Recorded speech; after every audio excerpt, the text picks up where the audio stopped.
So, good evening, class.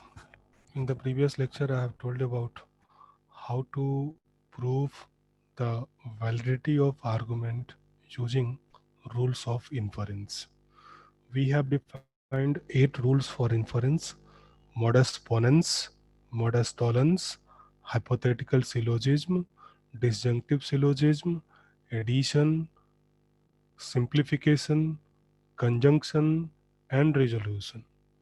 So these are the 8 rules for inference. Using this, we can determine the validity of any argument. And for this, let us take, uh, we have taken this problem in the previous class.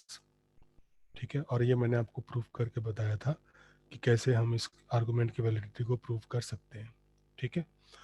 Now in next one, the limitation for that is that if the given set of premises include 5 variable, we require 2 to power 5, and that is 32 row. Therefore, it will be very complex.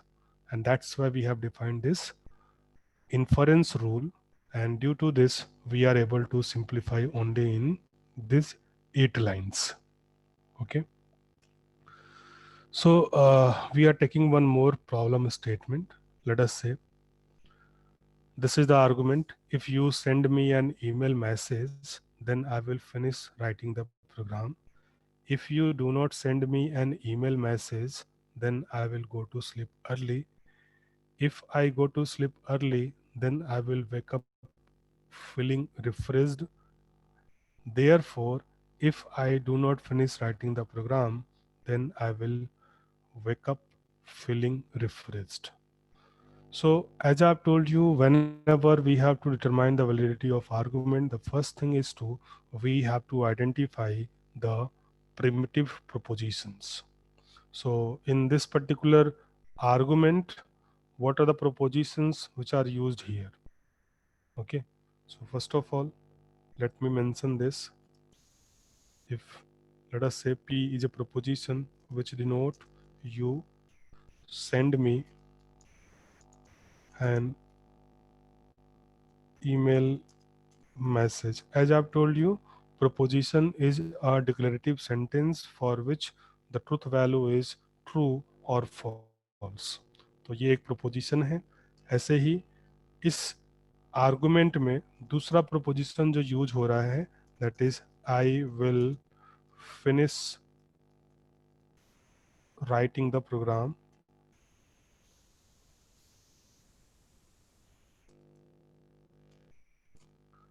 फिर एक और proposition इसमें use हुआ है, that is I will go to sleep early.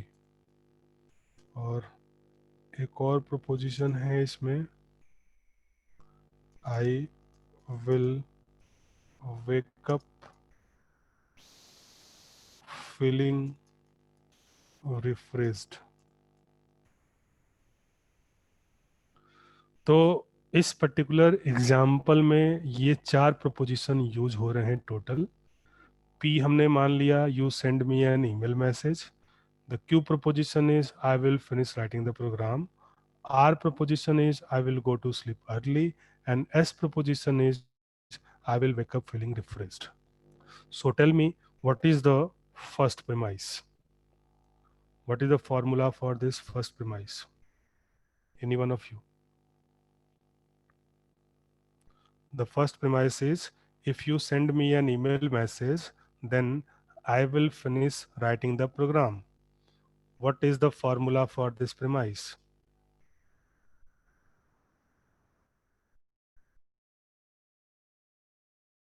Yes, Subhansi.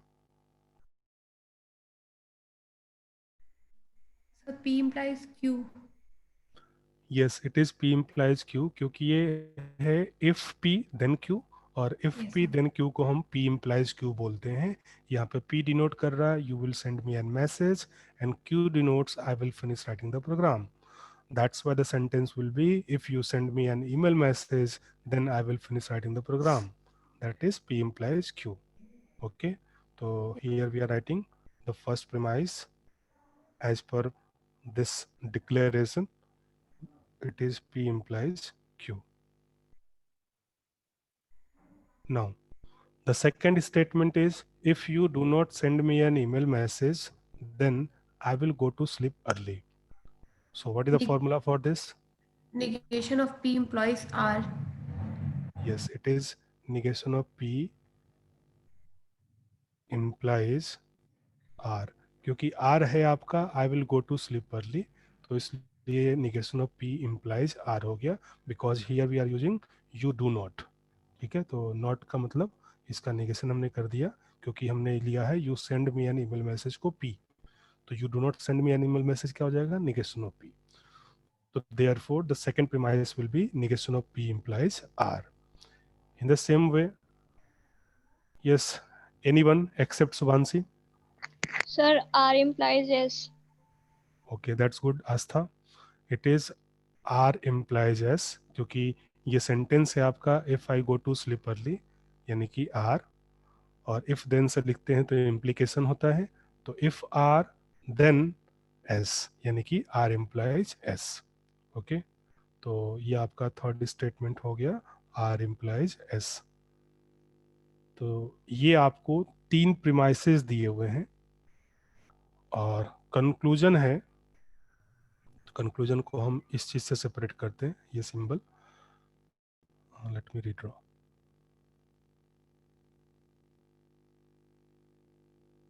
ये T symbol हम use करते हैं, तो इसके लेफ्ट में जो लिखा होता है वो प्रीमाइसेस कहलाती हैं, उसके राइट में जो लिखते हैं वो कंक्लूजन कहलाता है. तो यहाँ पे कंक्लूजन क्या है, if I do not finish writing the program then I will wake up feeling refreshed. तो ये है I will finish writing the program, Q लिया हमने, तो आई डू नॉट यानी कि ये निगेशन ऑफ क्यू हो जाएगा. तो क्या सेंटेंस होगा, ये क्या फॉर्मूला होगा Negation of इसका, Q implies S. Implies Implies S. S, क्योंकि एस है आपका I will wake up feeling refreshed. तो this is the given argument. अगर हम इसको, ये जो ऊपर सेंटेंस लिखा हुआ है स्टेटमेंट के फॉर्म में, उसी को हमने यहाँ पे आर्गुमेंट के फॉर्म में लिखा हुआ है, तो this is the given problem statement. आपको इसकी वैलिडिटी चेक करनी है using rules of inference. Okay, तो हम कैसे सॉल्व करेंगे इसको. सर पहले तो negation of P और implies R and R implies S summarise हो जाएगा. हाँ यस, अगर हम इसका मान लो ऐसे लिख लें, अब मैं आपको स्टेप्स बता देता हूँ कैसे लिखते हैं इसको, है ना. तो Yes sir. आप वैसे ही लिखोगे इसको, let me right here. First numbering होती है, लाइन की नंबर होती है, तो फर्स्ट लाइन हमने लिख लिया P इम्प्लाइज Q, पहला प्रीमाइस हमने नोट कर लिया, और यहाँ इसके आगे कमेंट्स में लिख दिया हमने प्रीमाइस 1. तो पहले हम ये तीनों प्रीमाइस यहाँ पे नोट कर लेते हैं 3 लाइन में. तो ये तो आपका प्रॉब्लम फॉर्मुलेशन था, ये पार्ट जो है प्रॉब्लम फॉर्मुलेशन है. अब हम इसको सिंप्लीफाई कर रहे हैं, है ना. तो ये हो गया आपका प्रीमाइस 1. फिर दूसरा सेकेंड लाइन में हमने लिख लिया, that is negation of P implies R. ये हो गया आपका प्रीमाइस 2.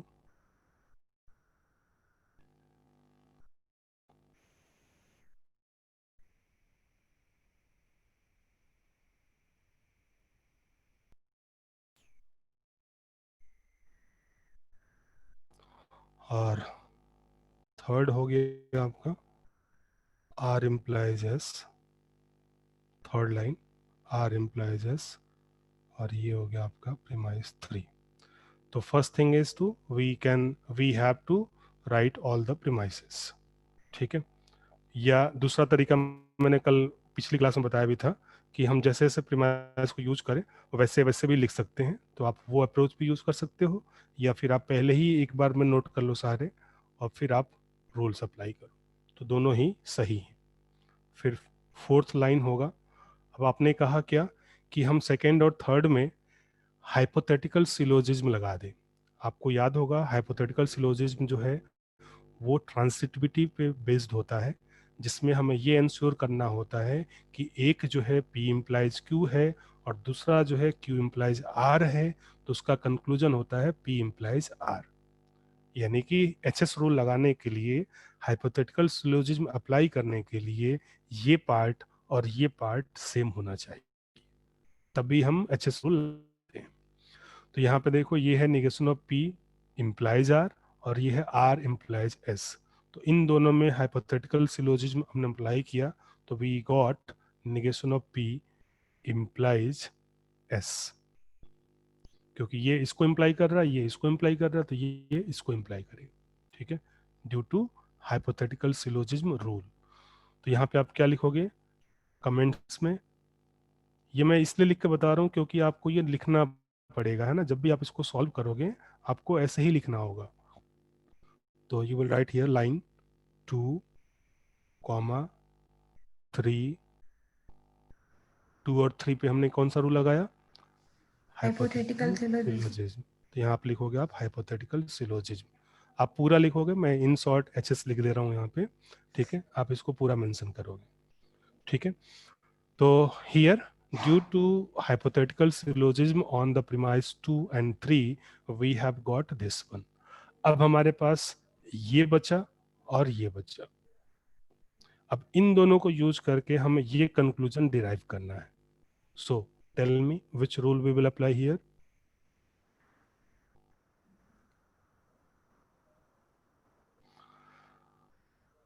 एनीवन? तो देखो, सबसे पहली बात ये है, क्योंकि यहाँ पे P है और यहाँ पे निगेशन ऑफ P है ना, तो यस ऐसा कोई सर। रूल हमारे पास नहीं है। ठीक है, लेकिन हमारे पास ये इंफॉर्मेशन या ये रिजल्ट जरूर है कि अगर हम इसको उल्टा कर दें किसी तरीके से, तब हम HS रूल लगा पाएंगे। ठीक है, हाँ।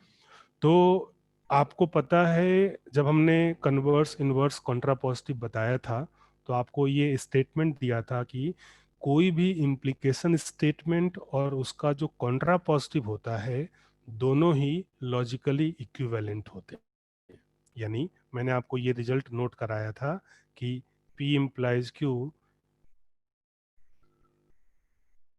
Is logically equivalent to its contrapositive, that is negation of Q implies negation of P।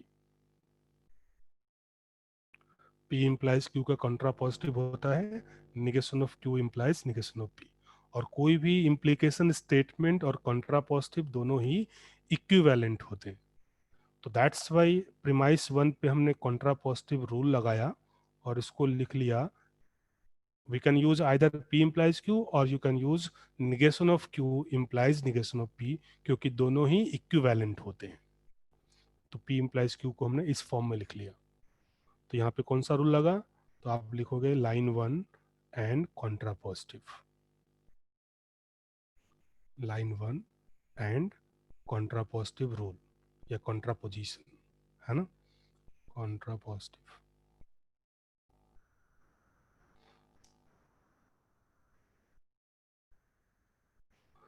ठीक है, तो इन शॉर्ट मैंने यहाँ पे प्लस साइन लिख दिया है, आप इसको पॉजिटिव रीड करोगे, है ना। तो ये हो गया। अब हमारे पास क्या बचा?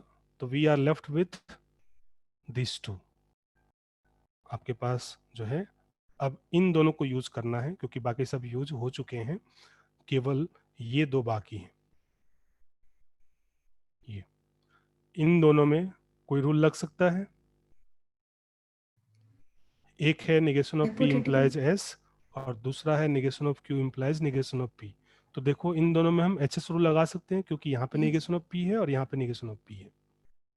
तो मैंने आपको बताया था, जब भी हमें HS रूल लगाना हो तो उसमें हम ट्रांसिटिविटी देखते हैं, है ना। तो ये निगेशन ऑफ Q जो है निगेशन ऑफ P को इम्प्लाई कर रहा है और निगेशन ऑफ P जो है S को इम्प्लाई कर रहा है। तो इन दोनों में अगर हम हाइपोथेटिकल सिलोजिज्म लगा दें, you will get negation of Q implies S। तो this we have got due to line 4,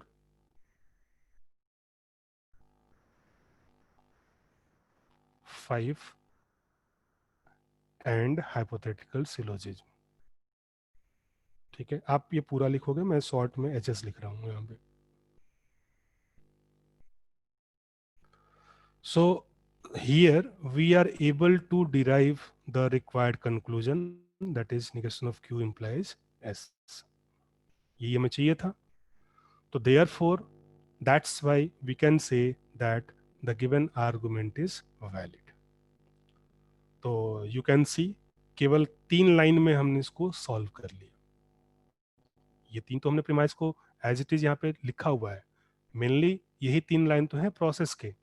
ठीक है, तो आपने देखा कि इसमें हमने 4 वेरिएबल यूज किए थे, PQRS. अगर हम इसका टेबल बनाते तो 16 रोज हमें मेंटेन करना पड़ता और कम से कम 10-12 कॉलम तो लगते ही, है ना. तो 16/10 या 16/12 का टेबल होता, उसकी जगह पे हमने केवल 3 लाइन यूज करके ये प्रूफ कर लिया. तो this is the power of this inference rule. Okay, so by this way we have find out that the given argument is valid using inference rule. Anyone having any doubts, you can ask.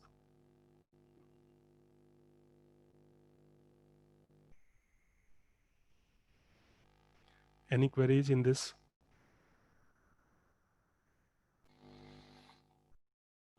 तो ये process है, आपको जब भी कोई argument की validity proof करना हो इन्फरेंस रूल से, तो हम इसी तरीके से लिखते हैं.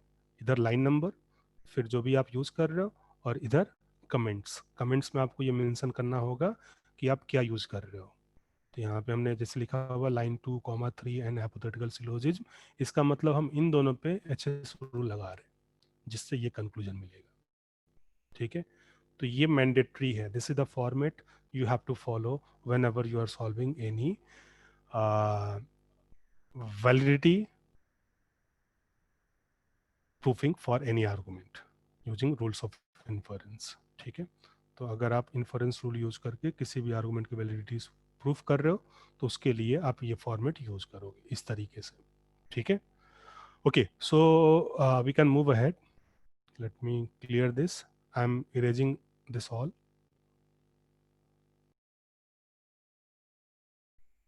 वही सोल्यूशन यहाँ पे दिया हुआ है पहले से जो हमने यूज़ किया. ठीक है, और then comes the one more topic, that is resolution principle. जो मैंने आपको इन्फरेंस रूल बताया था, तो उसमें हमने डिस्कस किया था एर्थ रूल, दैट इज रिजोल्यूशन. तो रिजोल्यूशन रूल ये है कि आपको ध्यान हो, तो रिजोल्यूशन रूल क्या था, that is negation of, sorry, एक प्रीमाइस है आपका P डिसजंक्शन Q, और दूसरा प्रीमाइस है negation of P disjunction R. तो इसका कंक्लूजन होता है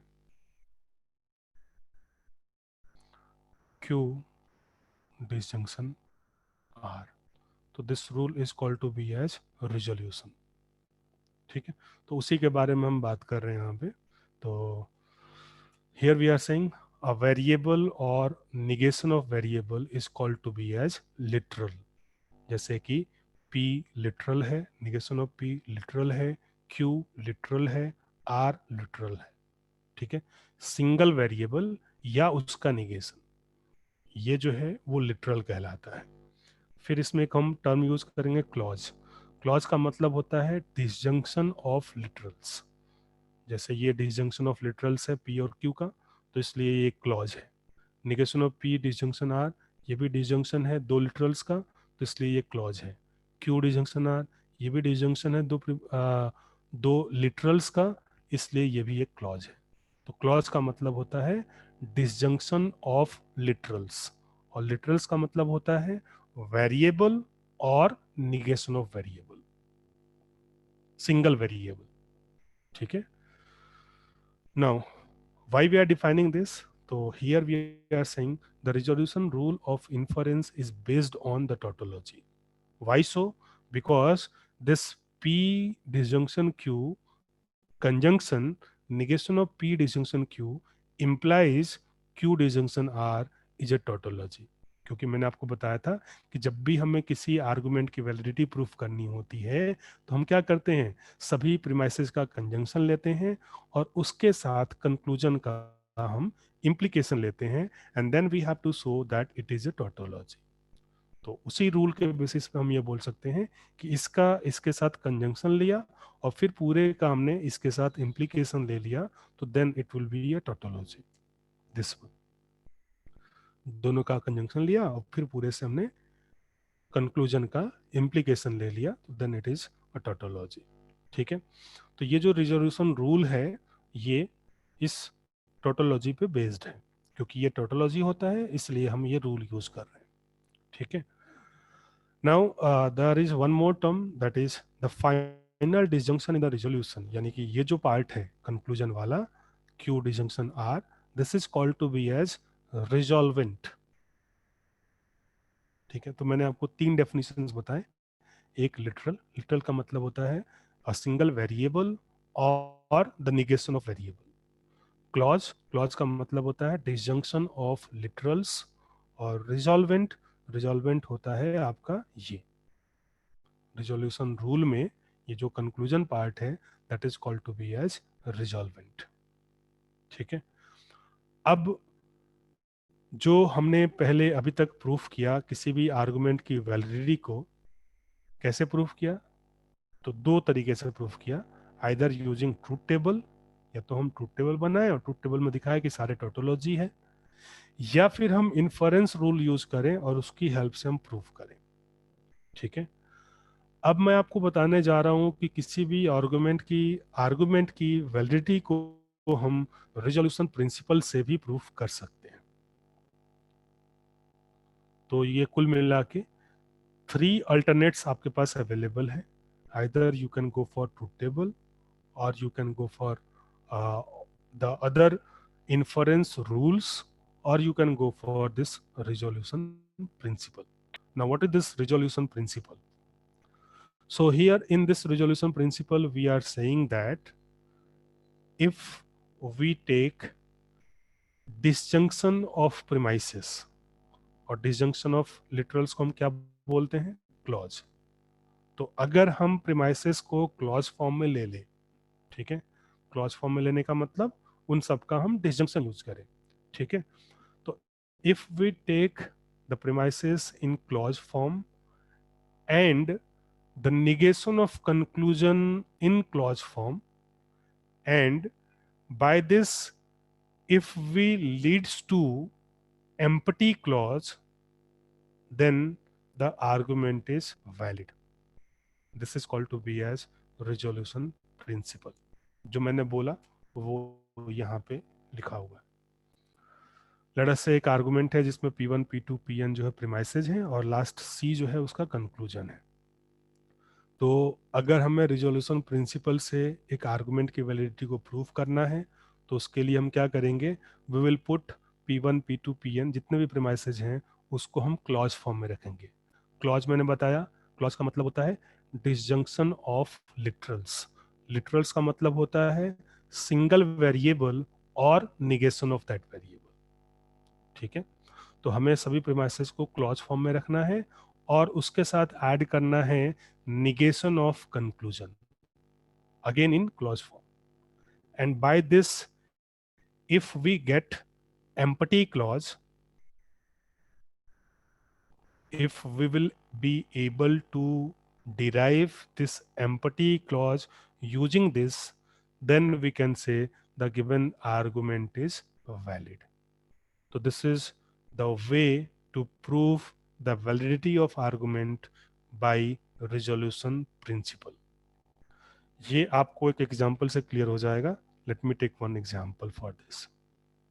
ओके, और एम्प्टी क्लॉज का मतलब क्या है ये भी आपको समझ में आ जाएगा। अभी इसको देखते हैं। तो ऑलरेडी हम इन्फरेंस रूल में पढ़ चुके हैं मॉडस पोनेंस रूल। और मॉडस पोनेंस रूल क्या कहता है कि एक प्रीमाइस आपका P है और दूसरा प्रीमाइस जो है P इम्प्लाइज Q है, तो इसका कंक्लूजन होता है Q। This is due to modus ponens. अब अगर हमें इसको प्रूफ करना है, क्या प्रूफ करना है आपको? कि ये एक वैलिड आर्गुमेंट है। ठीक है, now we are going to prove the validity of this argument. इसको हम ट्रूथ टेबल से ऑलरेडी कर चुके हैं जिसमें मैंने आपको बताया था कि हमने प्रूफ किया गया था कि P और P इम्प्लाइज Q का कंजंक्शन लिया और उसका Q के साथ इम्प्लीकेशन लिया, and then we have shown that it is a tautology. तो ये तो ट्रूथ टेबल मेथड हो गया। लेकिन इसी को अगर हमें ये रिजोल्यूशन प्रिंसिपल से प्रूफ करना हो तो क्या करना होगा? टेल मी, क्या करना होगा? आपको इसको क्लॉज फॉर्म में लेना होगा, सभी प्रीमाइसेस को, और निगेशन ऑफ कंक्लूजन लेना होगा क्लॉज फॉर्म में, और उससे ये चेक करना होगा whether it is possible to derive empty clause. तो दिस इज द प्रोसेस। तो उसके लिए आप क्या करोगे? So move ahead. C1, यहाँ पे C1 C2 हम ले रहे हैं क्लॉज के लिए, क्लॉज 1 या C1, ठीक है। तो C1 denote P, C2 denote P implies Q। अगर हम इसको क्लॉज फॉर्म में लिखेंगे, क्लॉज का मतलब होता है डिसजंक्शन ऑफ लिटरल्स, तो P इम्प्लाइज Q को हम लिख सकते हैं negation of P disjunction Q। Already मैं आपको बता चुका हूँ कि P implies Q is equivalent to negation of P conjunction Q, ठीक है। C3 ले लिया हमने, तो ये दो तो प्रीमाइसेज हो गए। कंक्लूजन का हमें क्या लेना होता है? निगेशन। तो C3 ले लिया, मान लो लेट अस से निगेशन ऑफ Q। तो ये 3 क्लॉज दे रखे हैं आप, जिसमें से पहले दोनों प्रीमाइसेज हैं और तीसरा वाला कंक्लूजन का निगेशन है। हम इसको प्रूफ कर रहे हैं। We are proving this argument's validity using resolution principle. तो उसके लिए मैंने बताया कि हमें प्रीमाइसेस को क्लॉज फॉर्म में लिखना होता है। तो पहला प्रीमाइस हो गया P, दूसरा प्रीमाइस हो गया negation of P disjunction Q, क्योंकि P इम्प्लाइज Q को क्लॉज फॉर्म में लिखा, तो ये हो गया negation of P disjunction Q। Clause का मतलब डिसजंक्शन ऑफ लिटरल्स, लिटरल्स का मतलब सिंगल वेरिएबल और निगेशन ऑफ दैट वेरिएबल, ठीक है। तो यहाँ पे निगेशन ऑफ P और Q ये लिटरल्स हैं और इन दोनों का हमने डिसजंक्शन लिया हुआ है, तो ये क्लॉज हो गया, ठीक है। अब इन तीनों को यूज करके हमें ये चेक करना है कि क्या हम एम्पटी क्लॉज डिराइव कर सकते हैं। तो देखो, यहाँ पे P है और यहाँ पे क्या है? Negation of P। अगर हम C1 और C2 की बात करें तो क्योंकि यहाँ पे P है और यहाँ पे क्या है? Negation of P। और आपको रिजोल्यूशन रूल याद होगा। रिजोल्यूशन रूल क्या था? अगर एक प्रीमाइस है P डिजंक्शन Q, दूसरा प्रीमाइस है आपका P negation of P disjunction R, तो इन दोनों का कंक्लूजन होता है Q डिसजंक्शन R। तो इसी रूल को यूज किया हमने C1 और C2 पे। P का मतलब P डिसजंक्शन ब्लैंक हो सकता है, ब्लैंक को हम मान लो एक स्क्वायर बॉक्स से रिप्रेजेंट कर, P को हम P डिसजंक्शन ब्लैंक लिख सकते हैं क्योंकि यहाँ पे कुछ नहीं है, इसका मतलब ब्लैंक है। अब हम इसको अगर इससे कंपेयर करो तो यानी कि रिजोल्यूशन रूल अगर हम अप्लाई करें C1 और C2 पे तो हमें क्या मिलेगा? Q, this Q is obtained by C1 C2 and resolution. C1 C2 पे हमने रिजोल्यूशन रूल लगाया तो हमें ये मिल गया Q। अब ये Q है, ये निगेशन ऑफ Q है, तो Q का मतलब है Q डिजंक्शन ब्लैंक, और Q का मतलब है यहाँ पे Q डिजंक्शन ब्लैंक। ऐसे ही निगेशन ऑफ Q का मतलब है negation of Q disjunction blank. ये मैं जस्ट फॉर इलस्ट्रेशन पर्पज बता रहा हूँ, ये लिखना जरूरी नहीं है, ठीक है। तो अगर हम इन दोनों पे फिर से रिजोल्यूशन रूल लगाएं, so what you will gate? एक वेरिएबल है, दूसरे का निगेशन है, तो हमें रिमेनिंग पार्ट का डिसजंक्शन मिल जाता है। तो यहाँ पर रिमेनिंग पार्ट क्या है दोनों में? ब्लैंक। तो इसलिए आपको रिजल्ट में क्या मिलेगा? ब्लैंक। तो this is obtained by C3 C4 and resolution rule.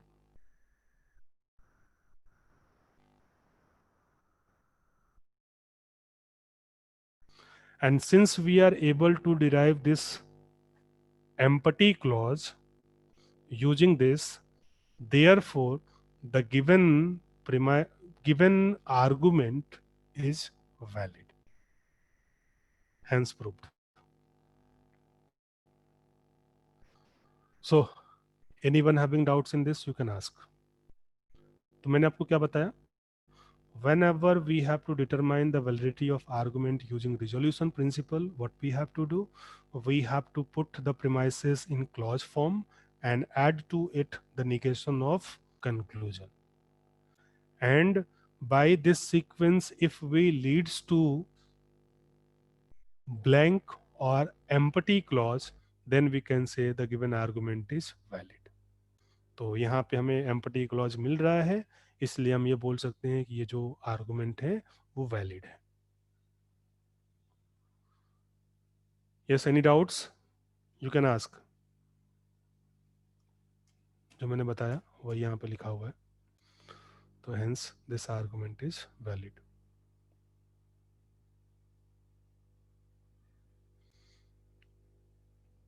Anyone having queries, you can ask. और अगर नहीं है तो आप इसको बताओ कैसे करेंगे. By the means of resolution principle. Determine the validity of this argument using resolution principle.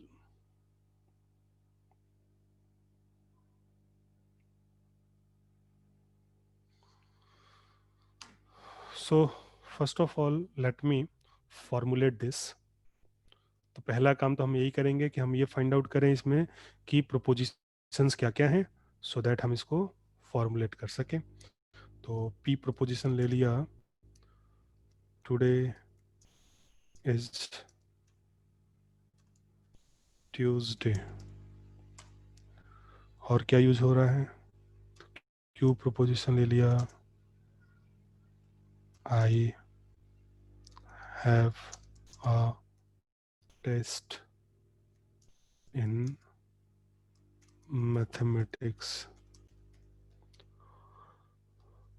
ठीक है, तो यहाँ पे जो है क्योंकि हमें मैथमेटिक्स और इकोनॉमिक्स को सेपरेटली यूज़ करना है तो इसलिए हमें अलग अलग करना पड़ेगा. तो क्यू मान लिया हमने I have a test in mathematics, और आर मान लिया हमने I have a test in economics. और क्या यूज़ हो रहा है? तो एक प्रीमाइस हमने ले लिया, माई इकोनॉमिक्स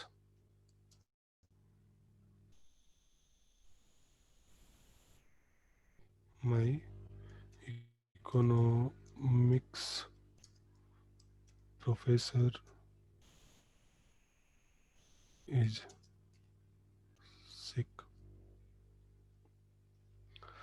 तो इस आर्गुमेंट में ये 4 प्रीमाइसेस यूज हो रहे हैं. ठीक है, अब अगर हम इसको फॉर्मुलेट करें तो पहला स्टेटमेंट क्या है, जल्दी से बताओ. Anyone, what is the first premise?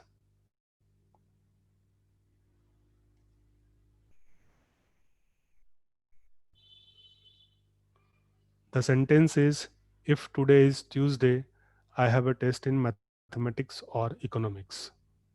Tell me what is the formula for this premise using this propositions? Any one of you?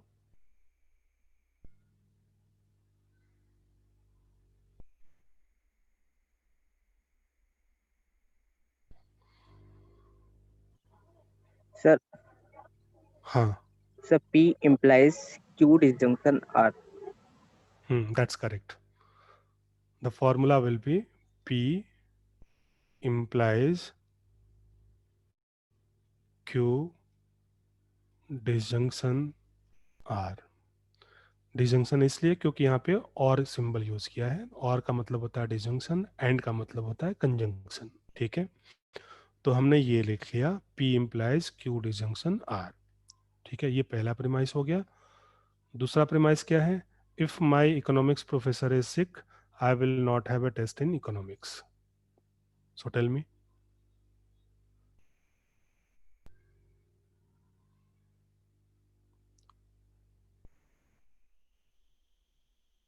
Any one of you?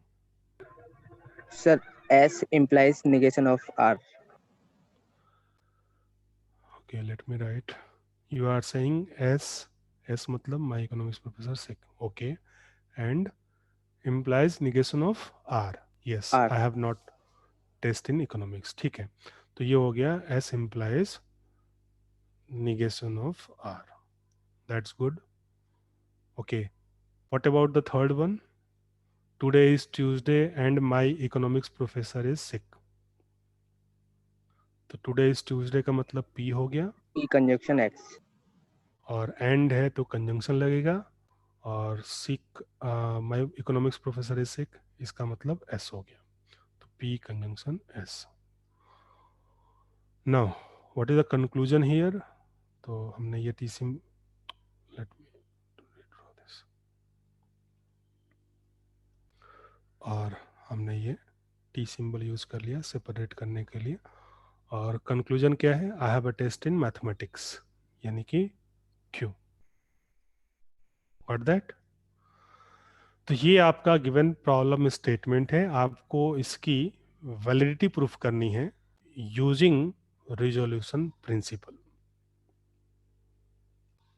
कैसे करेंगे? तो वेरी सिंपल.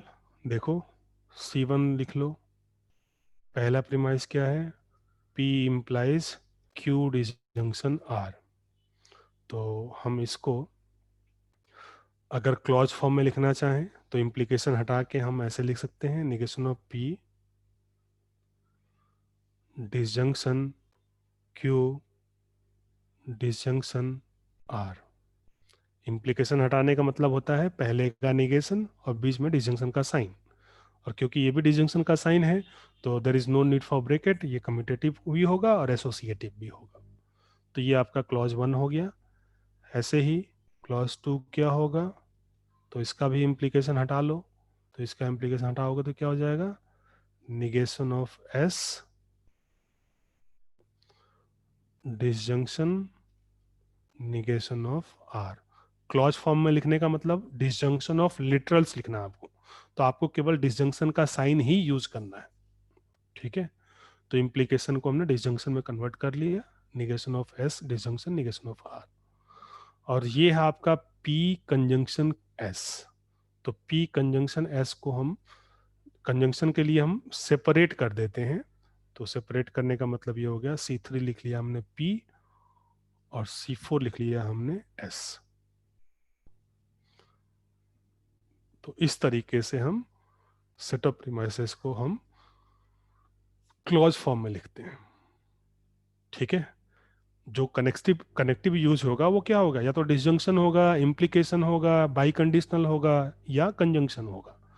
तो डिसजंक्शन है तो कोई प्रॉब्लम नहीं है, इम्प्लीकेशन है तो डिसजंक्शन मिल सकता है, बाई कंडीशनल है तो डिसजंक्शन मिल सकता है. लेकिन अगर कंजंक्शन है तो हम उसको सेपरेट करके लिख लेते हैं whenever we are writing in clause form. ठीक है, तो ये C4 हो गया. अब हम आते हैं C5. हमें क्या लेना होता है प्रीमाइसेस के बाद? कंक्लूजन का निगेशन. और कंक्लूजन यहाँ पे क्या है? Q. तो इसका निगेशन हो गया निगेशन ऑफ Q. तो ये 5 क्लॉजेज आपको गिवन है, C1 C2 C3 C4 C5. इन पांचों को यूज करके, रिजोल्यूशन लॉ यूज करते हुए आपको ये फाइंड आउट करना है whether you are able to derive empty clause. अगर आप एम्प्टी क्लॉज डिराइव कर सकते हो तो ये एक वैलिड आर्गुमेंट है, और अगर आप नहीं कर सकते तो ये वैलिड आर्गुमेंट नहीं है. Anyone having doubts in this formulation, you can ask up to here. Yes, tell me, otherwise we can move further.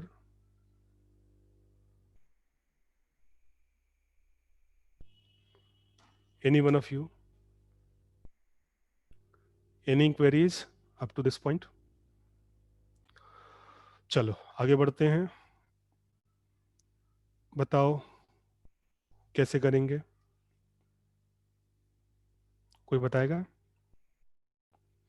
हमें रिजोल्यूशन रूल यूज करना है। रिजोल्यूशन लॉ आपको याद होना चाहिए, ये होता है P डिजंक्शन Q, एक प्रीमाइस हो और दूसरा प्रीमाइस हो negation of P disjunction R, तो कंक्लूजन होता है Q डिजंक्शन R। ये रिजोल्यूशन रूल है जो आपको यूज करना है। So tell me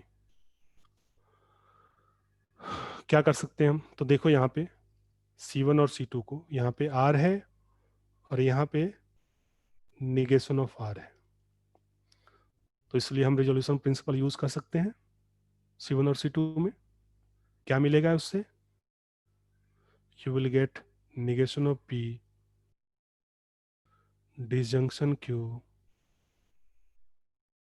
disjunction negation of S, जो भी रिमेनिंग पार्ट है उसका डिजंक्शन हो जाता है, तो इसका डिजंक्शन इसके साथ।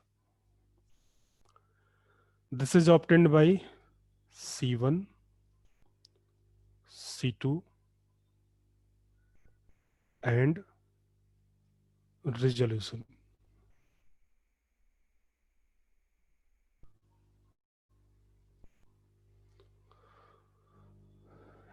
Anyone having doubts in this, you can ask. हमने C1 और C2 यूज किया और रिजोल्यूशन प्रिंसिपल यूज किया, तो उससे हमें मिल गया negation of P disjunction Q disjunction negation of S। अब हम आते हैं, यहाँ पे देखो P है और यहाँ पे क्या है, नेगेशन ऑफ P। अगेन हम इन दोनों में रिजोल्यूशन प्रिंसिपल रूल यूज कर सकते हैं, तो C7 लिख लिया हमने। क्या मिल जाएगा? तो यहाँ पे क्या है, ब्लैंक, और यहाँ पे क्या है, Q disjunction negation of S, तो the result will get is Q disjunction negation of S, and this is obtained by C3 C6 and resolution principle and resolution law। ठीक है, यहाँ पूरा लिखोगे आप, मैं शॉर्ट में लिख रहा हूँ। फिर इसके बाद आगे हमें क्या करना है, तो अब हम कहाँ तक यूज कर चुके? C1 यूज हो गया, C2 यूज हो गया, C3 यूज हो गया। अभी ये दो बाकी हैं जो हमने कहीं यूज नहीं किया है। तो यहाँ देखो आप, यहाँ पे S है और यहाँ पे नेगेशन ऑफ S है। अगेन हम रिजोल्यूशन प्रिंसिपल अप्लाई कर सकते हैं इन दोनों में, क्योंकि रिजोल्यूशन अप्लाई करने के लिए एक P होना चाहिए और दूसरा नेगेशन ऑफ P होना चाहिए। ठीक, तो यहाँ पे S है और यहाँ पे नेगेशन ऑफ S है, तो इन दोनों में हम रिजोल्यूशन प्रिंसिपल अगला अप्लाई करते हैं, you will get only Q, क्योंकि यहाँ पे ब्लैंक है और यहाँ पे Q है, तो Q मिल गया आपको। And this is obtained by C4 C7 and resolution principle।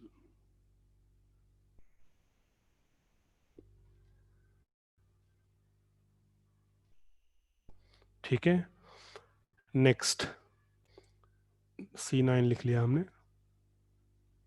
अब यहाँ पे Q है और यहाँ पे नेगेशन ऑफ Q है। अगेन हम रिजोल्यूशन प्रिंसिपल अप्लाई कर सकते हैं, तो दोनों में Q और नेगेशन ऑफ Q के बाद क्या है, ब्लैंक, तो इसलिए रिजल्ट में क्या मिल जाएगा आपको, ब्लैंक। ब्लैंक को हम इस स्क्वायर बॉक्स से रिप्रेजेंट कर, तो you have got blank due to C5 C8 and resolution principle। And since we are able to derive this blank using this set of premises, and therefore the given argument is valid. So by this way you can prove the validity of any argument using this resolution principle.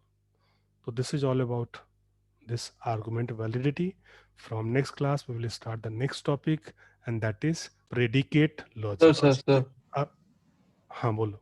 Sir ये C5 में navigation क्यों लिखा है, तो sir ये हाँ। चीज आज एक बार क्लियर कर दिए। ये रूल है, रिजोल्यूशन प्रिंसिपल ये कहता है कि जितने भी प्रीमाइसेस हैं उसको हम जी। क्लॉज फॉर्म में लेते हैं। जी तो ये 3 प्रीमाइसेस हैं, इसको क्लॉज फॉर्म में लिखा तो ये 4 क्लॉज मिल गए आपको। जी क्लॉज फॉर्म का मतलब होता है डिसजंक्शन ऑफ लिटरल्स। तो या तो लिटरल्स होंगे या फिर डिसजंक्शन ऑफ लिटरल्स होंगे, मतलब ठीक जो भी है। ऑपरेटर यूज होगा केवल डिसजंक्शन ही होगा।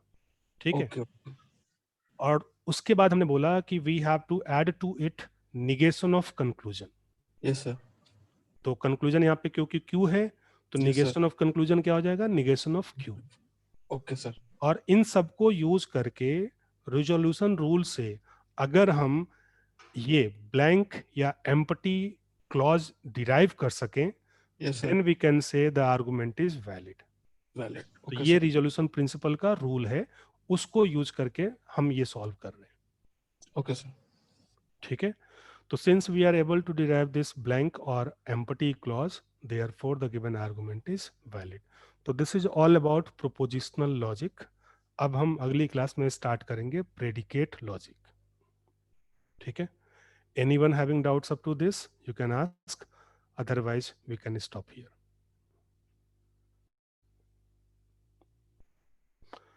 हाँ आस्था, I will share some questions. I have a set of questions. मैं आपको आज शेयर कर दूंगा। मैंने आज पीडीपी सॉरी पीपीटी तो शेयर कर ही दिया है। आपको जो है क्वेश्चंस का प्रैक्टिस जो क्वेश्चंस हैं वो मैं अभी शाम तक शेयर कर दूंगा आप सबको। ठीक है। So any queries? ओके, तो that's all about prepositional logic. In next class we will start predicate logic. Thank you all. Have a nice day.